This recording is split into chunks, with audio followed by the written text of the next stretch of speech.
If you're new to this channel, my name is Dr. Blessing Joseph, your favorite lawyer.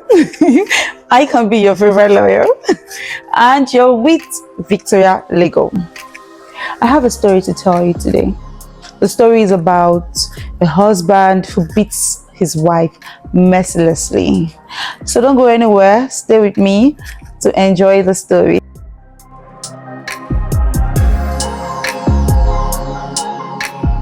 You're welcome back. So let me tell you the story. There is this man married to a teacher around me. The teacher has been married to this man for some years, and ever since their marriage, he has been beating this woman mercilessly.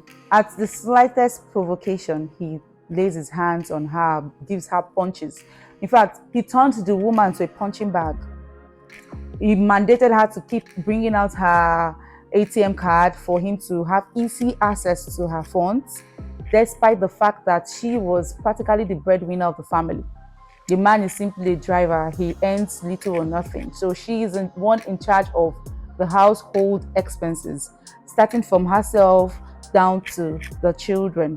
She is solely in charge of the whole expenses. But thinking her efforts would kind of like make the man value her more, love her more, and take her more dearly. No, instead, he lays all his frustration on her. If he's not abusing her, he's insulting her parents, he's insulting her family, he keeps torturing her mentally, emotionally, physical abuse. Sometimes she comes back from work, tired, feeling weak and all that. He still wants to have sexual intercourse with her, thereby mandating her, forcing her against her will. And this is called rape, forcing her against her will into carrying out sexual activities. You know, you cannot compare the sexual vigor of a woman who is working 24/7 to someone who is practically out of work now. Like I said before, he was a driver, but now he does little or nothing to the home. He contributes nothing whatsoever to the home. Instead, he takes from her.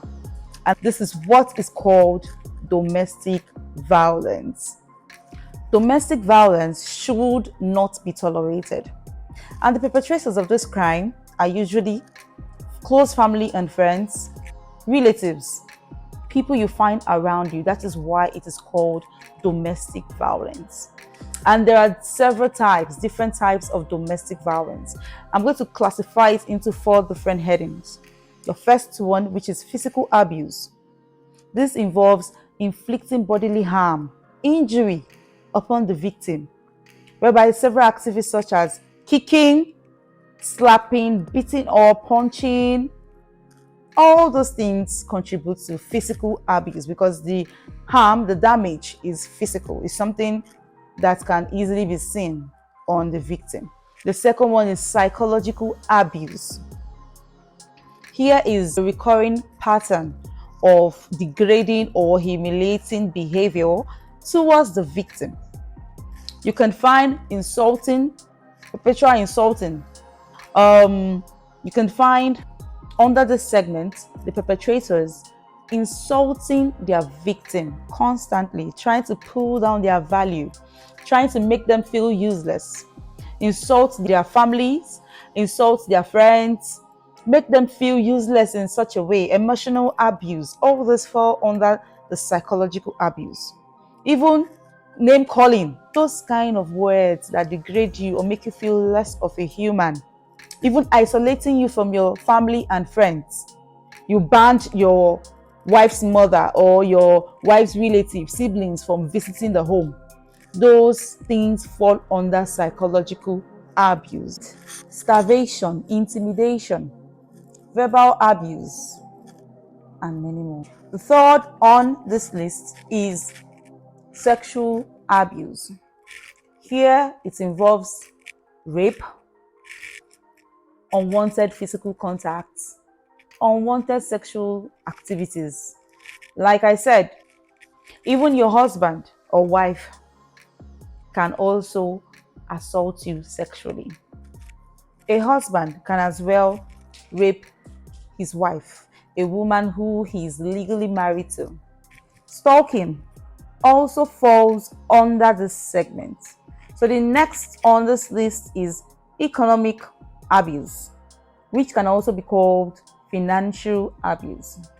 Under this segment, deprivation of financial or economic resources by someone who you know you're supposed to be dependent on.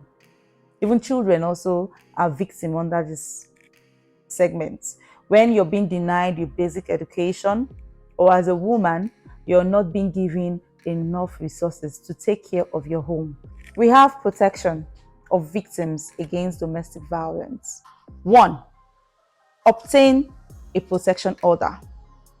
You can obtain this protection from the relevant court, and there are several laws that can back you in this. Second one, support services. You can seek support from local organizations that specialize in assisting victims of domestic violence. They can offer services such as counseling, providing you shelter, and other assistance in one way or the other that can be of help to these victims. For example, in Lagos State, we have the Lagos State Domestic Sexual and Violence Response Team. This is one of the organizations, one of the agencies in charge of assisting victims of domestic violence. Number 3, you can apply for a restraining order against these criminals. When you have stalkers, you have people that beat you up, that are always in your face, making you feel less of a human, you can restrain them. You can apply to court for restraining order against these criminals. Fourth one, pursue civil and criminal actions against these criminals. When you pursue a civil action, you can obtain compensation for damages that must have been caused to you, while criminal action may result to imprisonment. The fifth on this list is dissolution of marriage. For the married ones, that's the victims that must have suffered from their spouses, you can dissolve this marriage. You can apply to court for divorce to dissolve this marriage. So we have several protections against victims. You can apply any of the listed protections. So if you have more remedies or protections you know about, please drop a comment below. If you have more issues, if you're suffering from domestic violence, you need assistance in any form or the other, send a message to victorialegalbar@gmail.com. You can drop your comments. Please like, share, subscribe, follow this page for more interesting videos. Gracias.